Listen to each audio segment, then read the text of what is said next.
आप सभी का फेवरेट शो राधा कृष्ण में आप सब आज रात देखने वाले हैं कि किस तरह चोरी छुपे हस्तिनापुर में दुर्योधन अपना राज तलक करवा रहा होगा धृतराष्ट्र से। हालांकि उसने अपनी जान लेने की धमकी दे करके धृतराष्ट्र को मजबूर कर दिया कि उसे रातों रात वो वहां का भावी सम्राट बना दे। लेकिन होगा कुछ यूं कि जैसे ही मामा शकुनी उसके सर पर मुकुट रखने वाले ही होंगे तभी वहां हो जाएगी हम सबके प्यारे श्री कृष्ण की एंट्री। और वो एंट्री करते ही कहेंगे, क्या बात है मामा श्री, रात के अंधेरे में ही ऐसी कौन सी विपदा आन पड़ी जिसकी वजह से आप रात में काले अंधेरे में दुर्योधन को यहाँ का भावी सम्राट घोषित कर रहे हैं। हमारे आने तक प्रतीक्षा तो की होती। जैसे ही श्री कृष्ण को दुर्योधन और मामा शकुनी देखेंगे उनके चेहरे पर काफी ज्यादा परेशानी के बल पड़ जाएंगे। उसके बाद आप देखेंगे कि श्री कृष्ण एक एक करके सारे पांडवों को वापस ला चुके हैं और साथ में माता कुंती और द्रौपदी भी आए हैं। जैसे ही सब लोग यहाँ पर इकट्ठे होंगे पीछे पीछे सब उनके सदस्य भी आ जाएंगे घर के, जिसमें शामिल होंगे भीष्म पितामह भी। वो एक एक करके धृतराष्ट्र से ये सवाल जानने की कोशिश करेंगे कि आखिर आपने बिना किसी का परामर्श लिए रात के अंधेरे किस बेसिस पे दुर्योधन को राजा चयनित किया है। इस बात का जवाब धृतराष्ट्र नहीं दे पाएंगे, वो काफी ज्यादा परेशान होंगे। लेकिन तभी मामा शकुनी अपनी टांग अड़ाएंगे और कहेंगे कि आखिर आप सब एक राजा से इस तरीके के सवाल कैसे पूछ सकते हैं। बस दुर्योधन को एक और मौका मिल जाता है सबके ऊपर हावी होने का। वो राज गद्दी से उतर कर नीचे आता है सभा में और सबके समक्ष सबकी बेइज्जती करता है। यहाँ पर सबसे कहता है कि हाँ, आखिर तुम सबकी हिम्मत कैसे हुई एक सम्राट से ये सारे सवाल पूछने की। वो अभी भी राजा हैं और उनका बड़ा पुत्र मैं हूँ और इस दायित्व पर सिर्फ और सिर्फ मेरा अधिकार है। तो यहाँ बहुत ज़्यादा क्रोधित होते हैं युधिष्ठिर। वो कहते हैं कि ऐसा नहीं है, मेरे पापा पांडव इस राज्य के सबसे पहले राजा थे और उनका सबसे बड़ा बेटा मैं हूँ, तो कायदे से ये राजगद्दी मेरी होनी चाहिए। इसी बातों में बहस होती है और श्री कृष्ण कुछ बोलते हैं।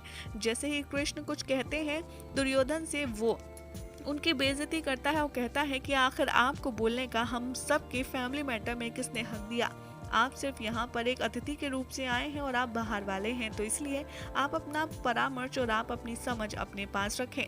और भी बहुत कुछ कटु वर्ड कहेगा यहाँ पर दुर्योधन अपने बड़ों के सम्मान में, जिसे देखकर अर्जुन को बहुत ज्यादा क्रोध आ जाएगा। उससे रहा नहीं जाएगा और दुर्योधन के मुंह पर जाकर वो श्री कृष्ण की बेइज्जती का बदला लेगा। वो कहेगा कि तुम्हें जरा सी भी शर्म नहीं है, अपने घर के बड़े लोगों से तुम इस तरह का व्यवहार करते हो। और श्री कृष्ण को हम पूरे मान सम्मान से और अपनी मर्जी से यहाँ पर लाए हैं, तो इस नाते उन्हें बोलने का पूरा हक है। बात बढ़ता देख श्री कृष्ण खुद कहते हैं कि मैं माफ़ी चाहूँगा, मैं काम करता हूँ, अब मैं चुप ही रहूँगा। आज जब तक मुझसे कोई बोलने का अनुरोध नहीं करेगा मैं हमेशा चुप ही रहूँगा। यानी कि जब तक किसी को मेरी सहायता नहीं चाहिए होगी मैं अनावश्यक नहीं बात करूँगा। ये सब कुछ देखकर युधिष्ठिर और हर एक पांडव के दिल में काफ़ी ज़्यादा बोझ पैदा हो जाता है। तो वहीं धृतराष्ट्र भी श्री कृष्ण के आगे हाथ जोड़ते हैं और कहते हैं कि श्री कृष्ण आप प्लीज़ दुर्योधन की बात का बुरा मत मानिए, उसने क्रोध और आवेश में आकर ये सब कुछ कह दिया है। लेकिन अब जो कार्य शुरू हुआ है, जो पूजा पाठ शुरू हुआ है राजा को चुनने का, उसे संपूर्ण तो करना ही होगा। तो आप ही बताइए अब कौन होगा इस गद्दी का सम्राट। यहाँ पर श्री कृष्ण से जब अनुरोध किया जाएगा बोलने का, तब श्री कृष्ण इस बात को समझाते हुए आएंगे नजर और कहेंगे कि क्यों ना सबसे वोट किया जाए कि सब क्या चाहते हैं। जी हाँ, यहाँ पर आप देखेंगे श्री कृष्ण बहुत ही समझदारी से सबका परामर्श लेने की बात कहेंगे कि अगर सबके परामर्श से दुर्योधन में वो सारे खूबियाँ होंगी तो उसे चुन लीजिएगा आप अपना भावी सम्राट। अर्जुन कृष्ण की जिस तरीके से बेइज्जती हुई है वो अंदर ही अंदर अर्जुन को खाए जा रही है। लेकिन श्री कृष्ण फिर उसको समझाते हुए आएंगे नजर और कहेंगे कि ये वक्त अभी लड़ाई का नहीं है पार्थ, तुम्हें अपने गुस्से पर काबू रखना होगा। यहाँ श्री कृष्ण अर्जुन को शांत करेंगे और उससे युद्ध या लड़ाई ना करने के लिए कहेंगे। लेकिन आप कल रात के एपिसोड में आप देखेंगे कि कैसे सभा बिठाई जाएगी और किसी से उनका अपना अपना थॉट और पॉइंट ऑफ व्यू पूछा जाएगा, जिसमें हर किसी को अपने हक की कहने की बात का मौका दिया जाएगा।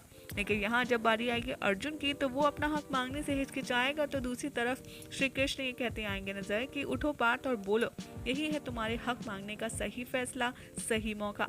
लेकिन अब देखना होगा बेहद इंटरेस्टिंग कि क्या अर्जुन अपने लिए और अपने परिवार के लिए अपना हक मांग पाते हैं या नहीं।